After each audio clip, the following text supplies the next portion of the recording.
Haiti has a history of violence and corruption and poverty. It's the poorest country in the Western Hemisphere. Half the people in Haiti are illiterate, and most of them cannot even read and write their own name.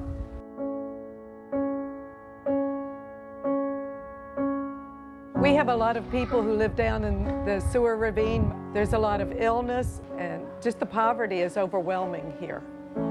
The children are hungry, they're sick, and these are the things that we try to address. And I believe that the two things to overcome the poverty in Haiti are Jesus Christ and education, where they can grow up and actually make some changes in their country.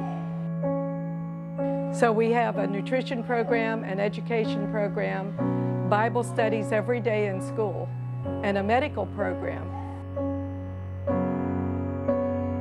In the Haitian schools, they may have 50 to 70 children in a classroom. They memorize, but they many times do not understand what they're memorizing. We try to get comprehension. We feel that comprehending what they are studying is very important. Then they can take it out and apply it to their life. The school teaches in 3 languages. They learn to read in Creole, French, and English.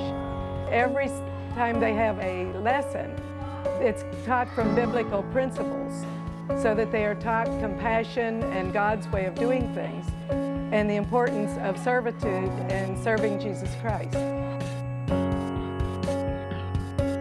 When we first started in the ravine area, 3/4 of the children had orange hair from malnourishment or lack of hair, and big pot bellies, thin little arms, and no hope ever of going to school. We do 2 meals a day in school, the breakfast and lunch, and then workers go down through the neighborhood with buckets of food, soup and eggs and fruit and things like that. We try to get in protein and fruit with the breakfast. Then for lunch, we try to get vegetables and more protein because this is lacking at home. It's very important because hungry children cannot learn. For many of the children, this is the only food that they have. They can come in Monday morning and they have not eaten since lunch on Friday.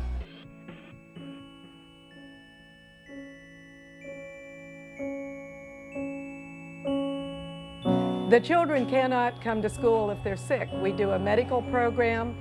We give free medicines. We try to have a doctor or a nurse diagnose them. All of the children get vitamins every day.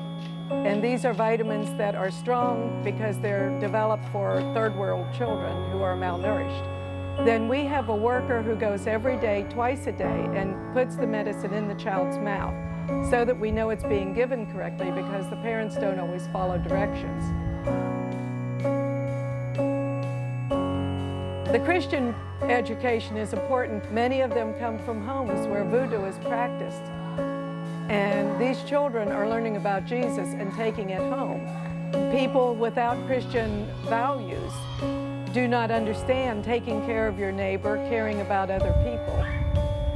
They just are not getting it at home, and this society needs to learn to care about the poor, that corruption is wrong, that taking a bribe for doing something is wrong.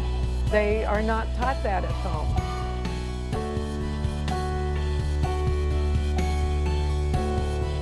Right now we are renting a building and we have classrooms in every part of it. There are classrooms in the bedrooms, classrooms in the living room, the balconies. We have classrooms out in the yard under little pavilions. It's all that we have right now. We're overcrowded. We're very limited in what we can do.